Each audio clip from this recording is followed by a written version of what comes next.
Well, my dear friend Arjuna said so many things. I want to talk a little bit about Prabhupada, but I want to mention about this 20-foot high Hanuman. When Sri Radha came in to see the first view of this big, huge Hanuman deity, the whole cloud of dust came, cars pulled into the back of the temple behind Krishna Balaram temple. He got out of the car and he looked at the deity. I looked at the deity. I looked at him. I looked again at the deity, and it was Hanuman actually in person on that murti. He was empowered for him. When I looked at Maribaba, we didn't even see it.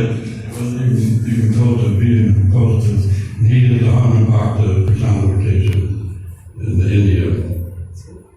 In any case, and then many of these so-called leading gurus, and I asked our friend Tamal Krishna Maharaj if it was okay, because normally I was just making Prabhupada murtis. I made hundreds.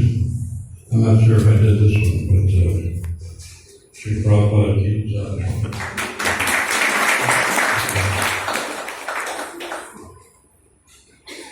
We're on the island of paradise, and in paradise has got every kind of flower, every kind of fruit.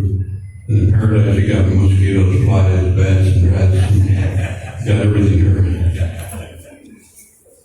So I want to go back again to our meeting. We met in 1977, and Arjuna was my favorite architect. He was designing the Samadhi in Vrindavan. I was a brand new devotee, and I looked up to my godbrother as really special, and I still do. So we shared a lot of experiences over the years, and the main thing about our experiences that's really important to communicate is our connection with Prabhupada. I mean, Prabhupada was no ordinary person, that's for sure, and everybody knows it. And he accomplished something with what he had in his hands was absolutely nothing. He was dealing with dirt and mud. So I had to do the same thing. So I was making murtis out of the dirt and mud. But Prabhupada made pure devotees. They asked him, how many pure devotees you got? And Prabhupada asked the secretary, how many devotees are there in the movement? So we have 5,000. And all of you are pure devotees. Well, the connection you have with Prabhupada through the Parampara and ultimately pure devotion service is guaranteed.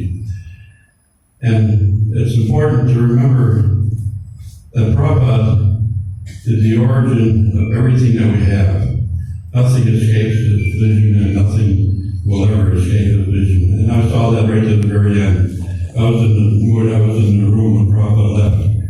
I could tell that he was positively strong right up to the last breath.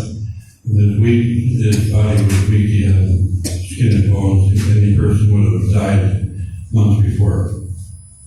But he tolerated the pain, and he wasn't the body, obviously.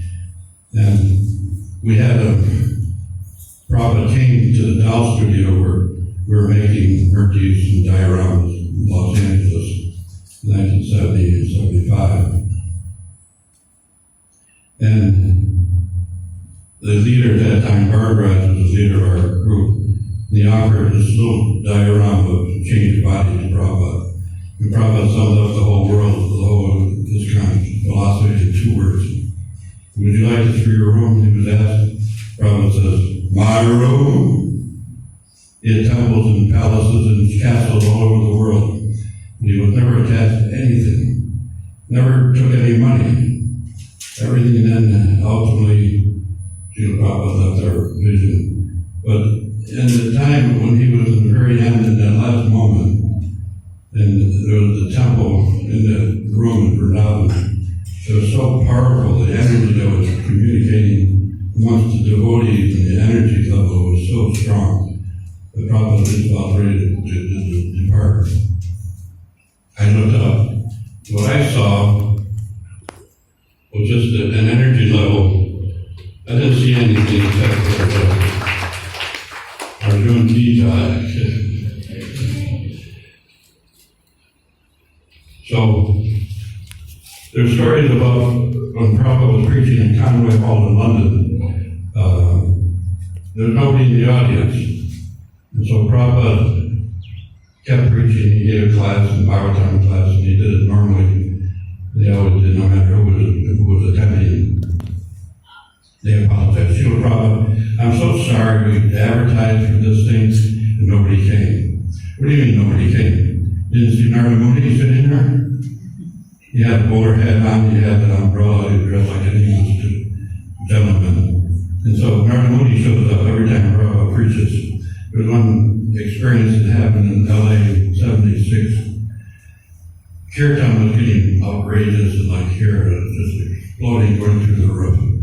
And it got louder and stronger, and Prabhupada got up and started dancing on the front of the Vyasa.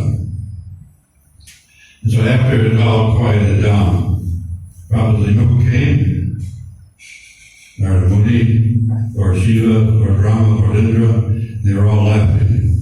Why were they laughing, Srila Prabhupada? Because of all the molestas and yavas dancing and chanting. So that's funny.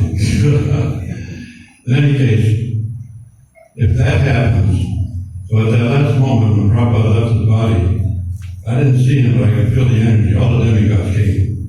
It was so powerful. The energy above our heads was so strong as compared to what was going on in the kirtan. It was outrageous anyway. So when Prabhupada said Hare Krishna and departed, the whole movement changed. It was a mission.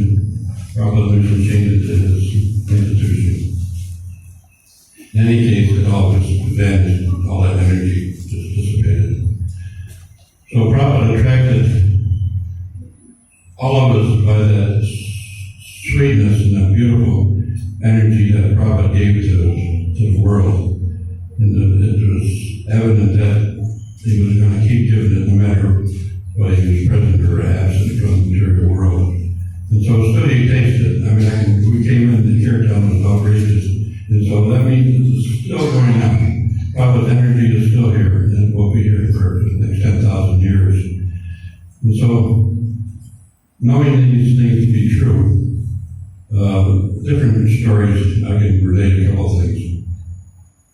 It was in the moment when Prabhupada came to our Dell studio, where we were making dioramas, and Prabhupada wanted, according to what his vision was, it was his spiritual master, also Sri Bhaktisiddhanta Das Prabhu, to have dioramas as a preaching tool. He said that if you make dioramas, it'll change the mechanism of my preaching in the world. And so we tried. We wanted one diorama a day to come out. It was difficult. We were all young and innocent and couldn't handle the material energy so well. In any case, we did what we could, and we got the first museum open, and Prabhupada was so happy with that. Then there was an idea of making dioramas and multiplying them and go to all the centers. That Prabhupada wanted dioramas in all the centers around the world. So it was just a little bit of a taste of what Prabhupada had in this mechanism to communicate. There was a girl who was going on in the front room of our studio, and I was hoping to see Prabhupada, but he never had a chance because Brahmananda and all the others are pushing what their dhammas, keeping people away and making space for Prabhupada. So Prabhupada was having these arti going on, and I wanted to get up and over a chair and see above the heads of everybody. Maybe I could take a look. As soon as I started to go over the chair, all of a sudden the whole thing opened up. All of a sudden there was Prabhupada face to face. Now if you want to know what the shock wave is all about, it's like the cyclone is here. It's like the same thing as the cyclone hitting Mauritius. Being face to face with Prabhupada is about the same level. Category 3, more, maybe category 10. And so he looked at me in the eyes, I looked at his eyes, and complete transformation, complete scourge, complete changed body. Everything that was dirty in my mechanism completely vanished, and then I had a fresh start to start all over again. Then he walked by, and it's just a moment of walking through, and I saw Prabhupada in 1966 in New York. I was walking down the street in New York, and Prabhupada was walking across us. He came walking by me.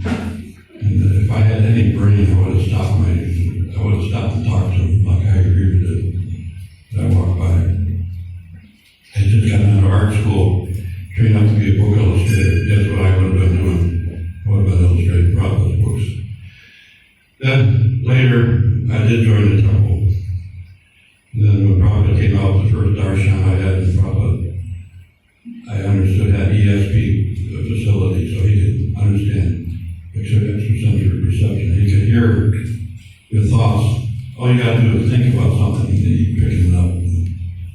And so I was saying, Srila Prabhupada standing next to me, Srila Prabhupada, what is going on in this temple? There's so much criticism, backbiting, complaining. What is all this criticism? I thought I joined a religious organization. Prabhupada looked over at me, smiled, said, wait, you'll see. And about 2 weeks later, I understood that all the leaders in LA at that time, they weren't chanting. There were 5 leaders. Nobody was chanting. So the period of success in this movement is in this bag, feedback. So if you want to become a pure devotee, there's one way to take the fast track and go deeper with your chanting and your reading and your guaranteed go back to God. Guaranteed. Prabhupada said it 3 times. There was one class he gave in LA. He said that. He said, all my devotees are going back home, back to God. I guarantee it. I guarantee it. I guarantee it. He said it 3 times. So all of you are basically, part of that blessing. So you're all going back home, back to God. You got to follow the 4 regular principles, chant the holy name, dance to be happy, take prashadam. Look to be smoother and more beautiful. So probably to distill it down to the very simplest acceptable format, because we were hippies.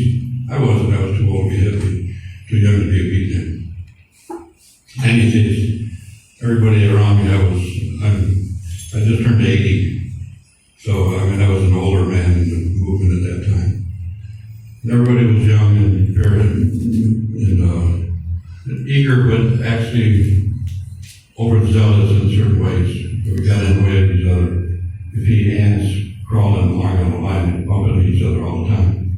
So we were bumping each other as we were promoting and moving and doing devotional service. So Prabhupada understood everything, tolerated, right to the very last darshan. It was like Prabhupada's energy was so strong that it just still reaches us today in the way of the mercy form. I made 200 mercy different sizes for different places around the world. And people were telling me stories that happened when Prabhupada arrived in their center. The whole mechanism turned around completely and changed. I had one mercy in Boston. I took my niece to see the temple in Boston. And I was afraid to come back to Mayapur because there was some riots going on. So I looked at Prabhupada, and Prabhupada communicated through the mercy form and said, it's okay, you can go back now. Go back to Mayapur. So I did. I took that as a blessing and an understanding that Prabhupada's starting with it that very moment. Then there was moments when I first got the touch of Prabhupada's direct association, came in Vrindavan. Vrindavan was more open and there was fewer devotees around. And it was like a blessing that Prabhupada gave everybody. He wanted the door wide open, anybody could come in. And a lot of devotees did come. But ultimately, there was very few who were actually in Vrindavan able to get that association. And so, there's a lot of different stories about Prabhupada's departure. But I understand directly from the mercy that I got that Prabhupada was a direct link with the Supreme Lord. And Krishna is nothing to mess around with. And so same thing with Prabhupada. You got to chant around and follow the program, and you go back to God. If you falter and you take money and you bribe, and so many ways to go down the hill. But don't go that way. I just understand that ultimately it's material nature and it's very tempting to take dive. So many devotees did that. But just stay in the boat. Prabhupada got a wonderful sailing mechanism is gone as the boat that takes it back, go back to God. And so just stay in that boat, ultimately don't jump aboard, off board, don't jump off. You go back to God. And then more prophet stories is that there's a devotee who was looking through the keyhole in LA in Prabhupada's rooms. And Prabhupada was in this position sitting under a light that came out of nowhere. And he was looking like crystal with diamond eyes. And the devotee backed up and didn't want to bother Prabhupada with that. It was a special moment. He would go in lapses and pure devotional service of just permeated the whole substance. Then he came back later and looked through the keyhole again. This time he saw Prabhupada rolling on the floor. All by himself, he was rolling on the floor. So later he asked, "So Prabhupada, I understand, I didn't want to bother you, but I was just hoping to see if you needed anything, I was going to come in and do the needful, help you, serve you.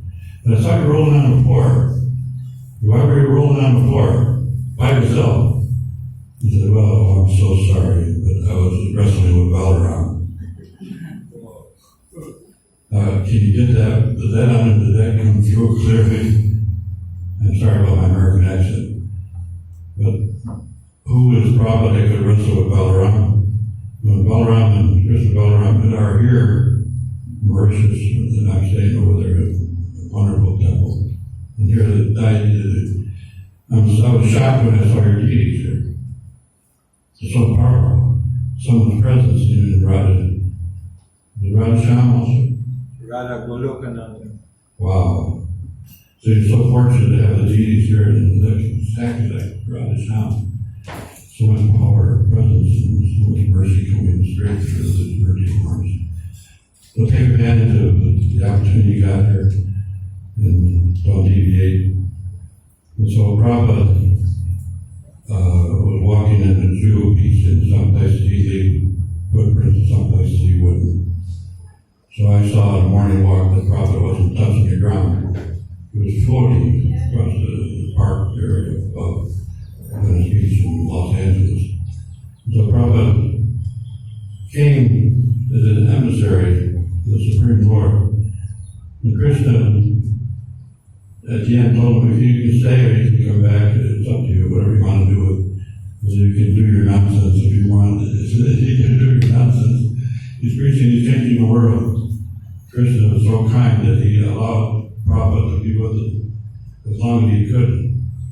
And he took him back.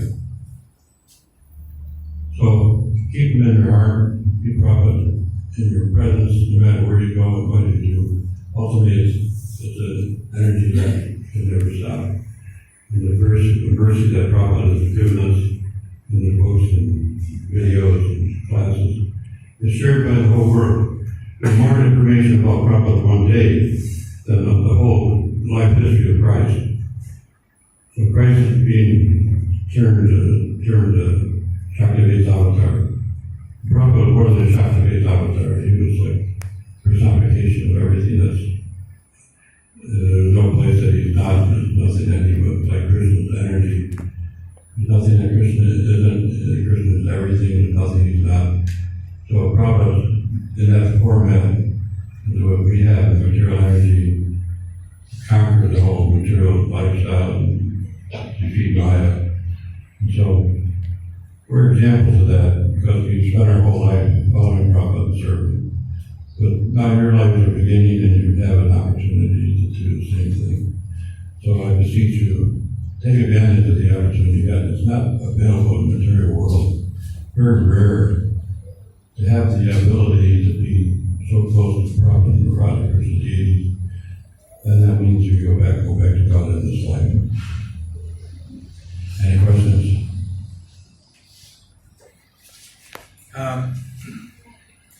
Prabhu has written one wonderful book called the Acharya, Illustrated Prabhupada Book. So I have a question. One of the first pastimes is Prabhupada in that accident of the cart. I was curious where you heard that, and could you tell that pastime? The car accident there in Mauritius? No. That first Leela in your Acharya book, where Prabhupada is thrown off the cart with his parents. Okay. Prabhupada talked about that. He said, I remember way back when I was 3 years old, I was just a baby in the lap of my sister who was knitting. And Prabhupada had a recollection of his early lifestyle as a child. And then it happened that he was in the lap of his mother. They were on a bullock cart. The guy was pushing the bullocks to go faster and faster, and they were big. According to Prabhupada, they were really big. Now, Prabhupada is only 5 or 6 months old, just a baby. But the bullock cart hit a rock, and the whole thing just shattered. And Prabhupada was flying through the air and landed in soft grass. As a 5-month-old baby. And he remembered it. And so, he never stopped flying, and I'm trying to do the same thing. I'm trying to fly too, but it doesn't work. So, in this book, there are many stories. And also, there's another book out now called Sri Radha Golokananda. It's a Sanatana Goswami narrative of Sri Radha Golokananda and Gopal ascent through the Lokas, going back to God. It's a roadway in the map to the spiritual world, given by Sanatana Goswami. I put in there 280 new paintings. And the Acharya book is about the same drawing and paintings also. So my ability, whatever I've been given, I just use that in Krishna service and serve Prabhupada. Illustrate his lifestyle. And so it's interesting about the Sri Radha Golokananda. Now the TLDP temple in Mayapur is in its advanced stages. It's getting closer to finish. So on the base of the dome, there are 3 levels. And each of those levels are lower, middle, upper planetary systems. And so it's Gopakumar, maybe Narada Muni, but mainly Gopakumar is quite a different look at the market, Chana, Krishna Loka, Brahma Loka, all lokas. And so he keeps finding the fact that he's not happy. He wants to be with this merciful deity, Gopal. You have Gopal mantra. For us today, in this age, is Maha mantra. He's chanting this mantra. It takes us through different levels. And each level starts in the beginning on the Alabad, and a saintly person giving a lot of mercy, because he was worshiping Shalagram. Then he goes to the king of the earth at that time. He was giving a lot of mercy. So finally, Narada Muni gets to Dwarka. He gets to Dwarka, he's stumbling and falling and crying and rolling on the floor. He's like having a hard time. And Krishna picks up on it and says, what's wrong with you? Why are you crazy, my God? You come here before, you're not going like this. And so then he said, Uddhava got the mercy. And Uddhava was like so close to Krishna all the time. So that closeness was like very important. In any case, Krishna tells Narada Muni, there's all these places you've been to, from the first Brahman and Alabad, King, Indra, Brahman, your father. You're telling everybody they have the best mercy, the most valuable mercy from Krishna. Even your father. You told your father, he's Krishna. Brahman closes in the ears on all his heads. Don't talk to me like that. I thought I told you when you were a boy. I'm not Krishna. Krishna's supreme lord. I'm just a servant of a servant of a servant. So he goes through all these different stages. And when he gets to Dwarka, then Narada Muni is rolling on the floor still and crying, and the whole episode that takes place. Then Krishna tells Narada Muni that all the people you've met along the way in your travels, everybody you thought had the greatest amount of mercy, they all had it. They all had the biggest mercy available because they're worshiping me and they're serving my lotus feet, so they're all able to do liberation. About the Sri Prabhupada. So my mission now is to make more books, to make it available to the general public. If you go to Sri Radha Golokananda, my name, Bhaktisiddhanta, you find that book. And there'll be other books coming out. My goal is to make many while I still have breath, and just glorify Srila Prabhupada. Any more questions? So this book is available online? Yeah. It's Notion Publishing Company. It's in Kindle ebook. It's a book you can be bought, the hardcover, softcover. Publishing now is a whole nother world. I was born 50 years too late, too early. If I was born a little later, I would have a chance to illustrate and do more with these kind of, with the computer technology that's available. So that's the key for the future. All of you may take some advantage of that through computer technology. And if you can work that energy in Christian service, give it to the world.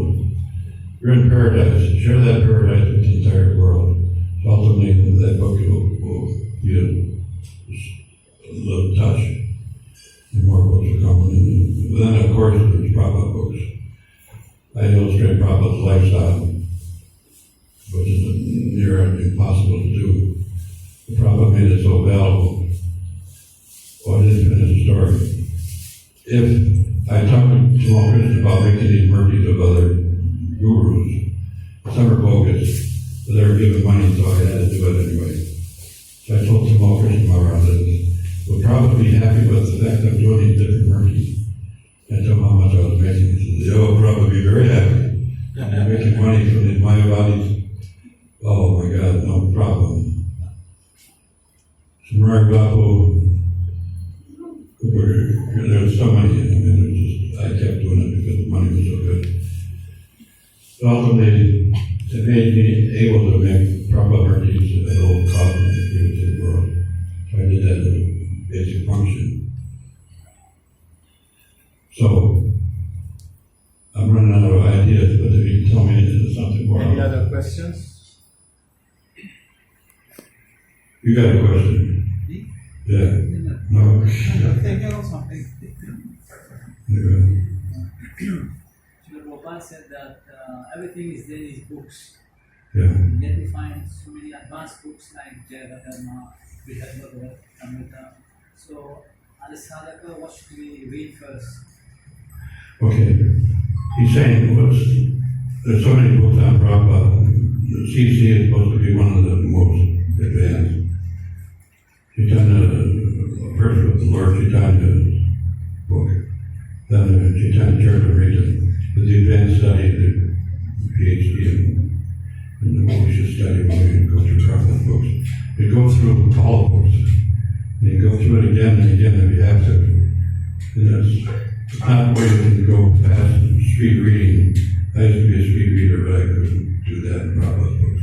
So you go very slowly, taste every word, and then go deeper and deeper and deeper, until you get into the chance of going into Chaitanya Charitamrita. Ultimately, there's another book coming out, the cover designed by Lord Gopal. He doesn't know it yet, but I'm publishing this book.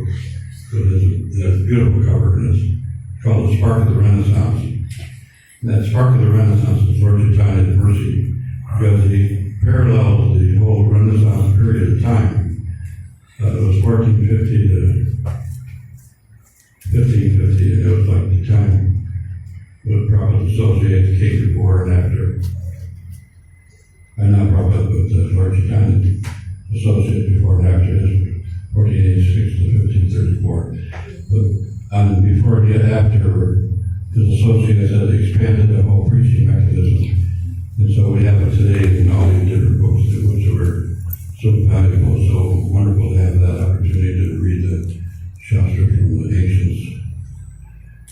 And at the time of the Renaissance, there was some funny things that were going on. Christopher Columbus, in 1492, discovered, sailed the ocean blue. They make a storybook about it. But he was in his logbook on the second voyage back to America. It recorded in his logbook that he was following the instruction of his grandfather, that there's a golden personality born in India, go there. His grandfather knew about it. And so he was on his trip to go to India, not for gold, but for the golden avatar. And so that was Lord Chaitanya. Even permeated, and the word was around, because the kings in those days would pass on the information. And so Marco Polo went across, and others carried on this message that there was going to be this golden avatar that would be born in Mayapur.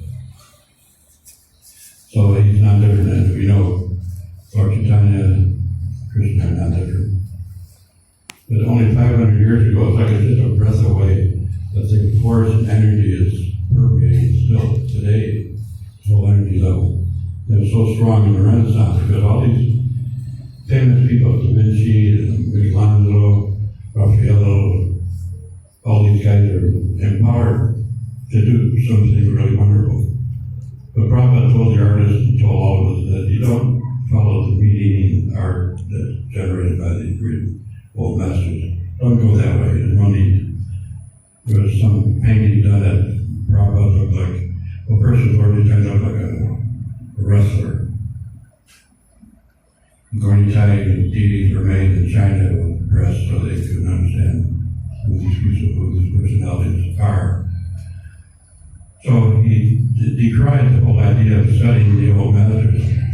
There was an example of some of our artists, Jadharani and Ramdas, Agar Ramdas, Judy and Judah, Muralidhar, Richard, all the early artists that were empowered. Like our friend Sri Radha Maharaj, we're talking about him in the car. He was accomplishing amazing things in his short lifespan. And so all of us have that ability to do something really special and wonderful for Srila Prabhupada. If you're sincere, you're dedicated, and you're ready to put all your energy into something, take it fully to the end, ultimate limits, and ultimately you'll be successful. Because ultimately if you're working for Krishna, you're backed by Krishna. You can't have any problems. Because ultimately there are no problems that can't be conquered. Roadblocks and obstacles are stepping stones to perfection. And so that's the next book that I got coming out will be Search for Perfection. Search for Perfection, which means the journey I took with my wife to get to the movement. You know, one story. See, in a dream, my wife was climbing the mountains in the Himalayas, and there's, it's like, sheer cliffs, and she put her all her friends and her inching her way across, going across, getting higher to get some realization, I guess, I don't know why.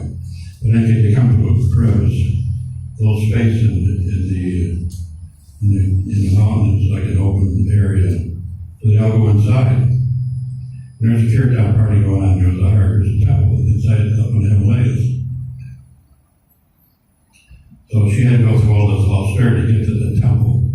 And she looked and she saw in the kirtan party her mother and dad. She went over to her mother and father and says, Mom and Dad, how'd you get here? It took so much for us to get up here. We had to go through all the Himalayas to get to this place.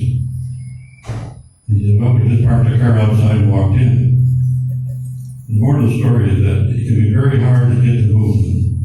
You go through all these austerities, and people have missed, and some people have made it, and all of you have made it, so ultimately you have the energy to take it back home, back to God in this life. So it may be very hard, it may be very easy. The easier it is, the better, of course, but the harder it is, the more likely to stand the test of time and be a permanent fixture in the movement. So don't be discouraged. Probably there's a war on against Maya. Read some fatalities about the war goes on, but ultimately, if somebody's leading the movement, try to get him back. And Prabhupada was so keen about that. He cried tears over people who left the movement because he's made it blood, sweat, and tears. Prabhupada did that for every devotee that joined the movement. And the more that joined, the more mercy that was being given out. And it spread like wildfire. And Prabhupada commented about what the journalists were saying about the movement in America. It's spreading like wildfire. You can't stop it. And so the governments are getting a little bit upset about this whole thing. Where's it going to go? The movement will take over, the movement will take over the world. there'll be leaders who'll be running the governments, probably as it can happen. And so he wasn't discouraged by that, but he was encouraging the devotees to get into government and get into positions of prestige and leadership.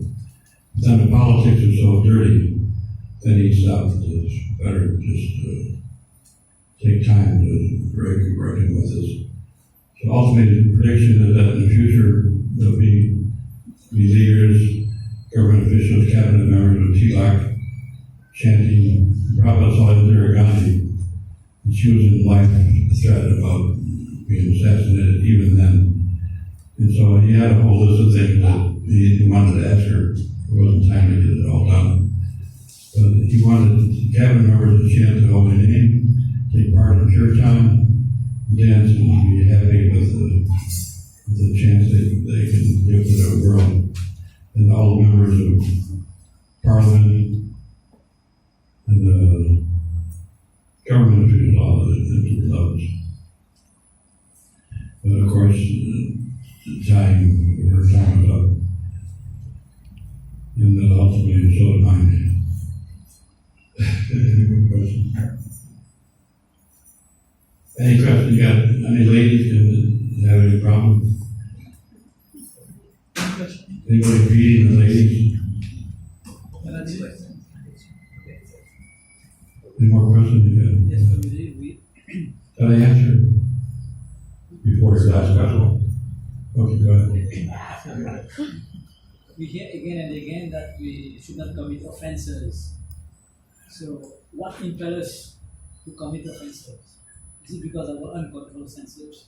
Yeah, but association. Don't associate with people who are offensive. Ultimately, as we're talking about in the car, the offensive nature is inbred in everybody. Ultimately, if we're not criticizing, we're not breathing. So ultimately, it's a means by which to stop that criticism. You get very serious about your spiritual life. Don't associate with people who are critical, because ultimately it brings you down. If they're criticizing something, it means they want to get higher. So by bringing you down, by hearing it, participating in it, just by listening, ultimately your whole spiritual life takes a beating. If somebody beats on you, maybe problems, and it was even happening all the time in the beginning of the pioneer years of our movement. The devotees were fighting each other. Two devotees cursed each other to fall down. They both fell down. So don't take out the trim and curse anybody, because it works. You don't want to have that happen. I won't say who they were, but you know there. So, association, deeper in the philosophy, and when criticism starts, walk away. We have one friend, Jayananda, who doesn't, maybe you don't know who he is, but he was the Rathayatra pioneer. You know who he is. So Jayananda wouldn't listen to criticism. Anybody who started criticizing, you walk away. You got a couple of choices. Cut off the tongue of that person, beat him, or walk away.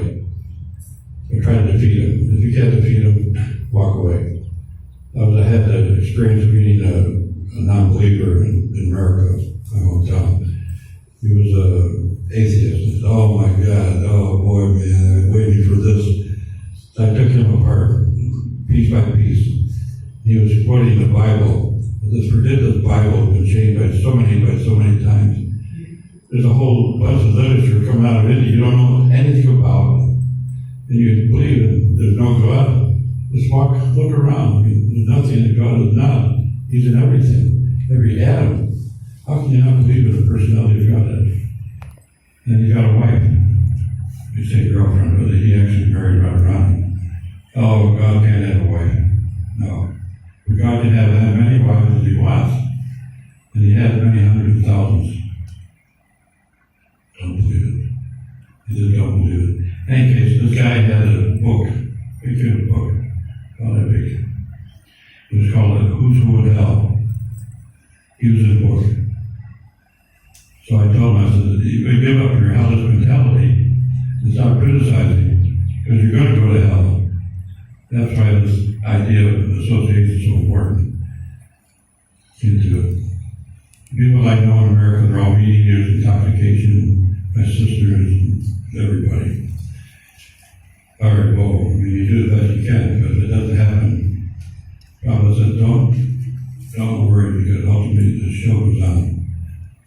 We're making white elephants in front of the big temple in Mayapur. And it was my idea. Because we were all white elephants, that was Prabhupada's terminology on us. We're big, white, and elephant. So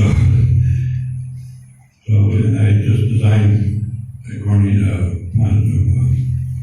giant vijay in the front entrance of the temple. They're 19 feet high, big, powerful deities, giant vijay. So the verses going on, TLBP at the beginning and materialized a little bit. As slow as got its problems.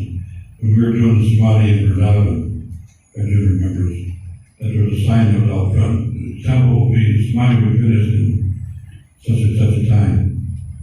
Turn down and come look at the sign. Okay, came back again. It was a different sign. It'll be 3 more years, then it'll be finished. Get back again, the sign will go on. In other words, that Samadhi took 10 years or more. Still, I'm not sure it's even finished today because there's still work to be done on it. But it happened that the whole mechanism stopped at one point. Sri Radha Golokananda left the movement and the whole thing just shut down. For 5 years there was no work going on in the Samadhi until 2 vultures landed on top. I called Damodar Panta, who was president at that time.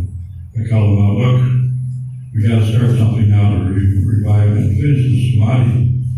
And then dragged on for so many years. It was 5 years, nothing happened. But finally, we started a movement called Samadhi Now.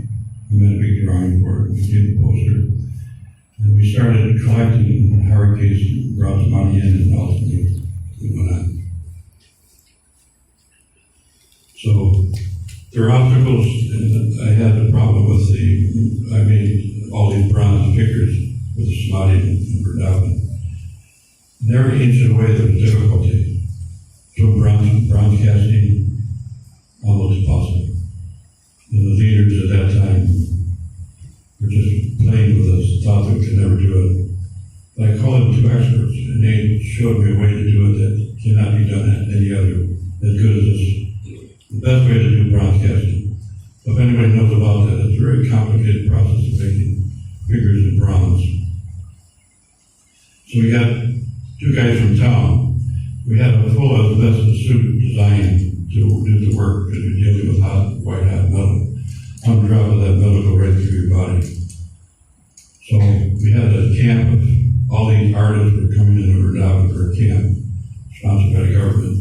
And so there were 4 bronze casters, and they were all sculptors doing their work in Vrindavan at that moment. So I called them all to this area where we're doing this doing the foundry, doing the bronze casting. So they watched the first thing that they saw. There was no asbestos suit. There was 2 guys in gum shit, barefooted, doing the pouring. I couldn't believe my eyes, you know. If you pour crucible, which is white hot, on something wet, it explode.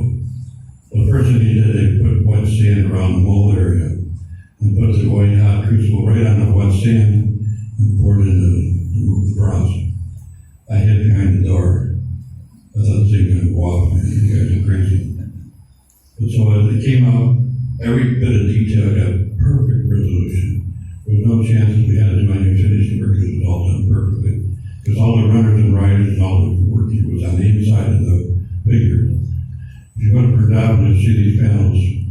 They're on the upper level. There's 8 Guruvati prayers describing Prabhupada's pastimes.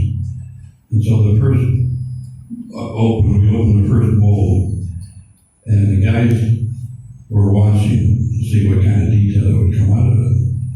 So it came out perfect, 100% detail from the first all the way through. All the castings were done perfect. The guy came over to me and said, "Now I believe in God."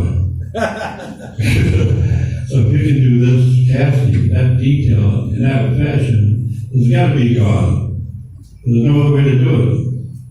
But Prabhupada implements us, and we get empowered to do things that are not able to do. He told one guy that make a magazine, make the Bhakti-Vedanta magazine. He didn't know anything about magazine making. So he started from basic zero, with zero idiots, and made, like all of us were complete idiots. Developed us, empowered us, ultimately came out on top, empowerment. Christian mercy. The whole movement, the pioneers of this movement are to be applauded for what they did, what they accomplished, what they did in the way of Prabhupada direction, what Prabhupada did through these people, through all the devotees, is the most amazing fact of the growth of this movement and success is all based on one thing, Srila Prabhupada. Srila Prabhupada ki jai. If you visit Prabhupada's Samadhi in Vrindavan, you'll notice when you do the parikrama of Prabhupada, there's these big brass panels. And upstairs, if you go upstairs in the Samadhi, there's 8 more brass panels. These are the ones he was describing. There's one panel down next to Prabhupada on the back wall, the full figure almost of Prabhupada walking. And then there's a 1 foot of Prabhupada's foot leading the walk. And there's 20 kgs of metal in that 1 foot, solid bronze. And so it's already being worn down by people kissing it, touching it, crying on that foot. It's gone down about a quarter of an inch already. So in about 150 years it'll be gone. I'm not going to worry about it. And so everybody who comes to Vrindavan, to the temple, Krishna Balaram temple, they always stop and have their picture taken in front of that panel. Prabhupada walking. One time I'm working on a panel and they said, we get out of the way please so we can have our picture taken. Okay, no problem. So do go to Vrindavan sometime to get a chance and see the structure of what's happening. It's all miraculous. It just happened. It's a miracle. And the first drawings are made by none other than the person out sitting here. And ultimately, everything is destined to be done by Krishna, but I don't know what happened. But things change all the time. Constantly changes. So I got more to say, but I wonder what's the time limit. Huh? Half an hour. Half an hour more. No, it's over.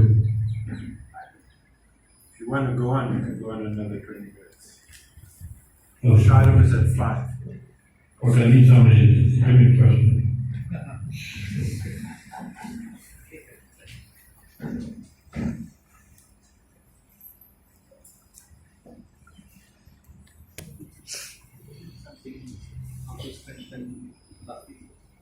How to strengthen bhakti. Let me tell you how I got my name. Yeah, he'll tell how he got his name. Bhaktisiddhanta Das. I didn't know where that came from. But I had a couple of dreams. One dream, I was meeting Sri Bhaktisiddhanta Saraswati where I was giving a class in the dream. And so I wanted to get closer. Hear the dream, hear the class.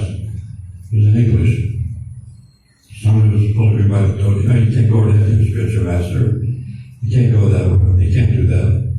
And on the loudspeaker was a voice, Prabhupada voice. It's okay, you can go ahead. Well, this is it in a dream. I go up front. All of a sudden the scene changes to Srila Bhaktisiddhanta standing in there at Dukanwala. I got on my knees. I said, Srila Bhaktisiddhanta Saraswati Maharaj, Srila Prabhupada, Ki Jai. So then I said, I would like to get your benediction that I can make dioramas like you like Srila Bhaktisiddhanta Bhaktivedanta Swami. He wants also to follow your footsteps. Is that possible? Can you give me your mercy? You pat me on the head. Okay, no problem. And so Prabhupada empowered us to do dioramas, and ultimately the first change body display was a small model, and Prabhupada was presented that and wanted to give it to him in his room, and he said that. And that's just what is my room. It's not didn't need to know wasn't his body is going to change. So in his last moments he said, don't think it's not going to happen to you, it will happen to all of us. Ultimately,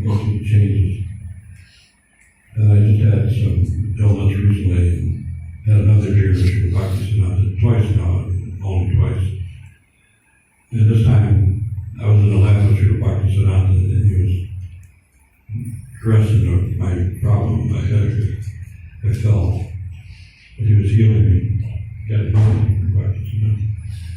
So in any case, I thought, I was born in 1939, so ultimately I was, according to Prabhu, I was associated with the Gaudiya Mater and friendly with Prabhupada. So when I finally got to see Prabhupada, when he came out of Darshan, Los Angeles in 75, he looked over at me, smiled, and smelled the ESPs, and so he finally decided to join. That took me a while. I mean, from 66 to 75, I was in Maya. So don't be in Maya. Whatever you do, forget this whole Maya business. It doesn't take you anywhere. Just go straight into Krishna consciousness. If you're born and raised in the ability to continue to get a wife, and women should be protected and glorified. Women are the backbone of the whole movement. And I see all these beautiful ladies are all done with material life and just basically focusing on Krishna consciousness. And so that's the answer to everything in life. I mean, I searched high and low for the truth and beauty. And that's one book coming out called The Search for Perfection. My wife and I go through an odyssey from upstate New York through America, through Mexico, Central America, into South America. We're looking for a spiritual master, but we couldn't find it anywhere. Everybody asked in America, nobody knows. Why are you asking something that can't be answered? I talked to the priest, and they don't know. I went to Lady study for a couple of years, and had a fellowship. Almost became a Cappuccini monk. These are guys with long beards and long robes. But I couldn't handle that. It wasn't quite, no answer was given. Just believe. How much can you go on and believe? And so the Bible has gone through many changes. You can't rely on one book like the Bible that's been changed so many times. You have to rely on Bhagavad Gita, Srimad Bhagavatam, Chaitanya Charitamrita, and all the Prabhupada's books. Because they haven't been changed, hopefully. They won't be changed. If they haven't changed, it's going to come back again. The original version will always be there. So, I had a set of Prabhupada's first books, these first 3 volumes he brought from India. It's got a lot of mistakes, but the nectar coming out of those 3 books is enough to just pour out. I mean, you pick it up and just nectar pouring out of it. So strong. So, I went to Chippiwala, the place where Prabhupada did the writing in Delhi. And I traced back some of Prabhupada's footprints where he stayed in Calcutta. His house was torn down just 3 days before I got there. And the next was the Mullick family. I got to meet him, Narendra Mullick, and able to tour his place. It was like a museum set up. So they and Prabhupada were very close friends. And so all of the sites that Prabhupada where he died, Chippiwala was a place where he started writing. In the writing mechanism,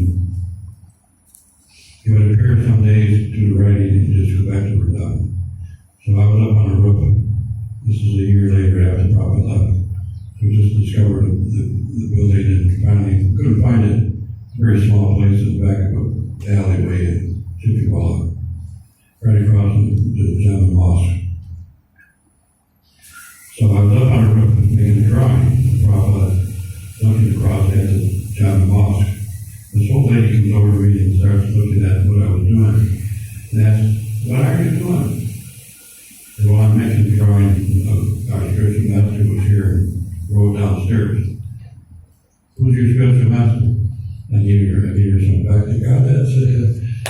She started crying and she almost rolled on the floor. It knocked her right out. But she didn't know anything that happened to Prabhupada. All she knew was he'd come to write, disappear, and he'd come back and write, work day and night. He'd go out in the market and try to put in his books. She had no idea what happened.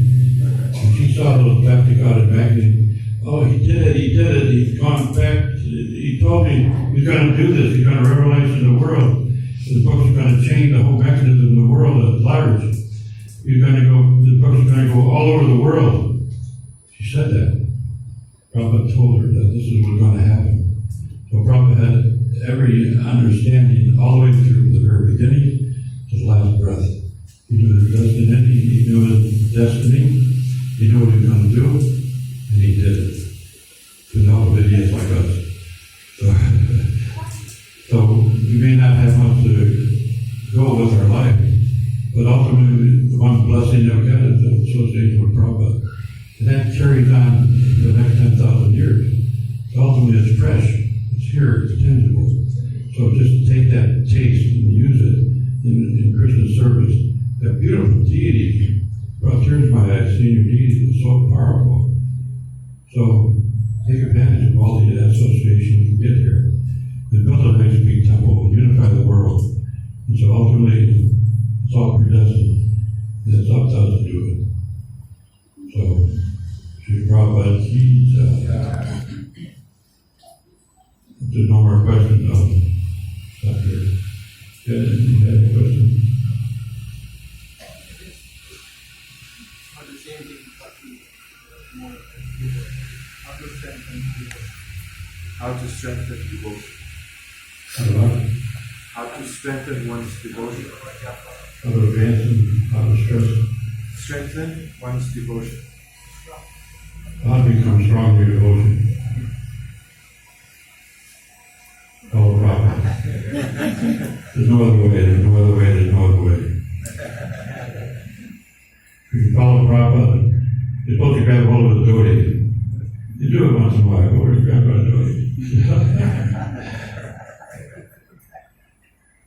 So we did it, but ultimately we're better off in the whole. If I hadn't found, because we went all through all the Americas to find the spiritual master, it was never available. And so most people in the world have no connection, have no idea. Mostly 99% of the world are in darkness. And now this is something that's very important to hear, that ultimately, if they don't get these other people in the world, don't get a connection to Krishna consciousness, because of their bad association, because of their reading, intoxication, bad habits, they become a worm in the stool. That means you got to go through the whole 10,000 years of golden time of Lord Chaitanya's mercy. They go back into the in-breath of Mahavishnu. Millions of years of lifetimes will go by before they get a chance to be in a human body again. So that's how important it is to get this movement started and permeate it all over the world. Get books out as much as possible. Because the books are the basis, and ultimately everything is contained in Prabhupada's books. He said that you should also write. So the movement continues on. And all of you have writing abilities. It doesn't matter what ability you have. Everybody has an ability. Nobody's born without some ability. And so use that in Christian service. If you do write and print books, also wonderful. Most important. Prabhupada said, when you're preaching on the street to somebody who's you're giving a book to, you can preach till your tongue dries up. But if you give a book, that makes some sense, because they're going to read that book, at least have it on their bookshop, and eventually, at some point, stories like that. There's one story, a very famous story. Two stories now, claim. So this Prabhupada's on a flight, and I think it was Arjuna was sitting next to him, and he took some of Prabhupada's remnants. One time Prabhupada took the orange peels, drank it out of the orange, gave the peels to Arjuna. He ate the orange peels. Then there was some prasadam on his plate. The stewardess comes and takes some of it off the plate. He said, the stewardess, why would she do that? Something told her to do it. So she gave them fruit, and they were not in business class, but they got the business treatment. So there was a kirtan party in the middle of Mexico. And they went into this house way out in the far reaches of the city. It was just real, very rural house all by itself in a big open plain. They knock on the door, and there's that stewardess. She has pictures of Prabhupada, pictures of Gornitai, Radha Shyam, and she said, I took that permanence and changed my life.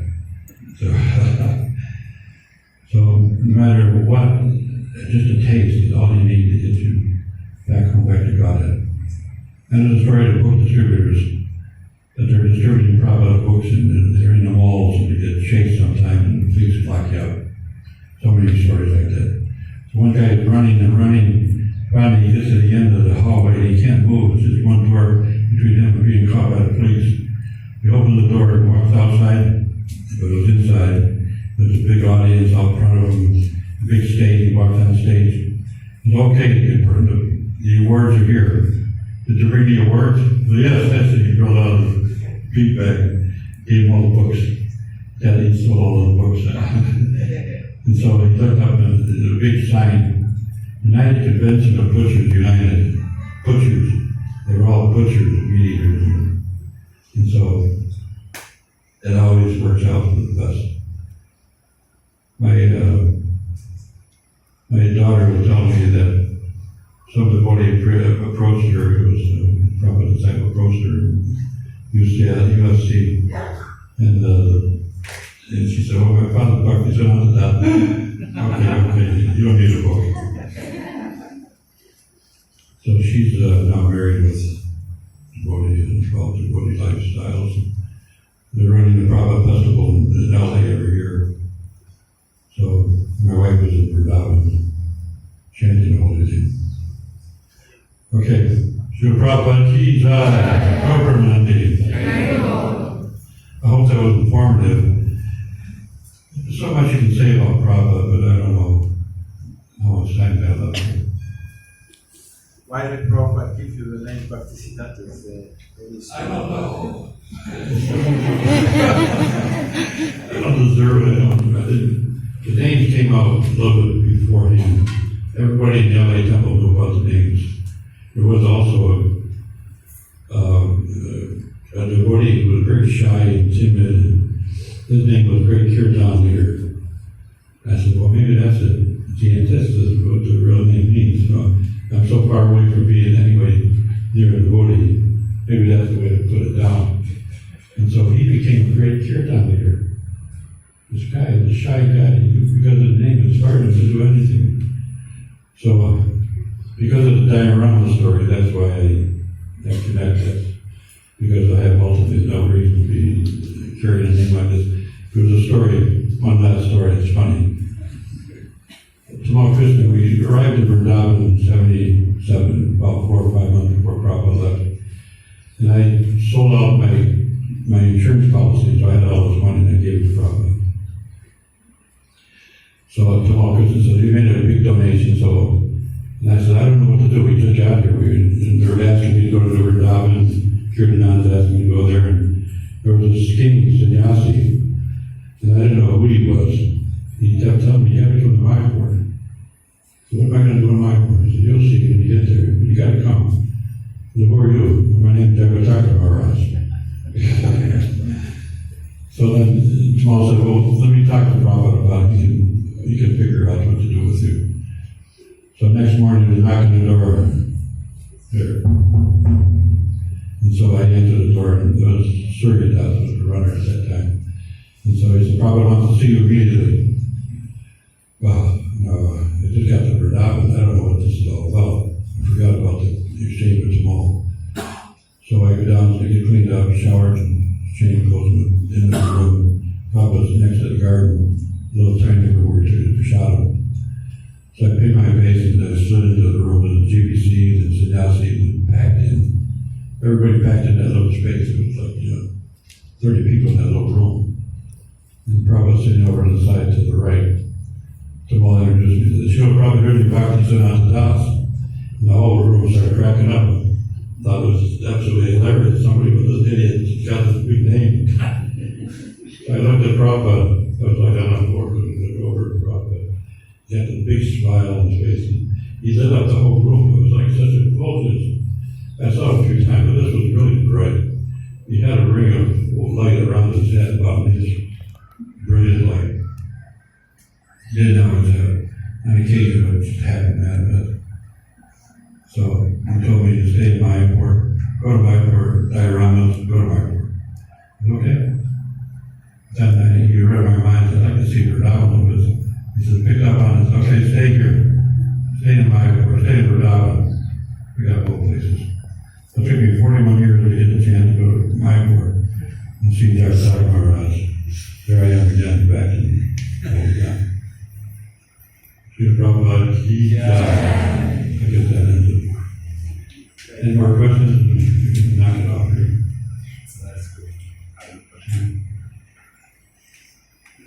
Okay, see you all later. See you in the spiritual world. Sri Prabhupada,